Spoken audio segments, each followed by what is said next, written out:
Living Memory and Oral History project to strengthen Native sovereignty in Texas. It's basically a large collection of many experiences, and in each of those experiences it talks about the differences between what it looks like to be Indigenous in Texas. We worked with Texas Tribal Buffalo Project, which was founded by Lucille Contreras, who's a member of the Lipan Apache tribe of Texas. They are an organization that focuses a lot on indigeneity within Texas, with that huge mixed identity of like Mexican origin population, Native American. Having a place to concretely preserve these oral histories is so important. The main purpose of this is that it's data that's disseminated and owned by Native Texans for Native Texans to give them their voice in retelling their stories. A lot of these older people, they'll look at us in mid-interview and they'll say, you know, I've never actually said that out loud.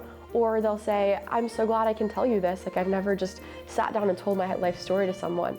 We originally had 11 hours at the end of last semester, and at the end of this semester we had like 57 hours of oral histories. The main goal for our summer project is really diving into this archive we've created and starting to really work out what are some of the themes we're seeing that are coming up again and again. What are some of the challenges we're hearing, and how can we highlight that, and how can organizations like Texas Tribal Buffalo Project take that information, leverage that information to advance their really exciting work around advocating for Indigenous peoples all over the state and all over the country. It kind of ties history with the humanities and arts and gives a lot of insight into different Indigenous Texans' family lives and cultural backgrounds, while also giving ownership of all of this to the community that it's meant to represent.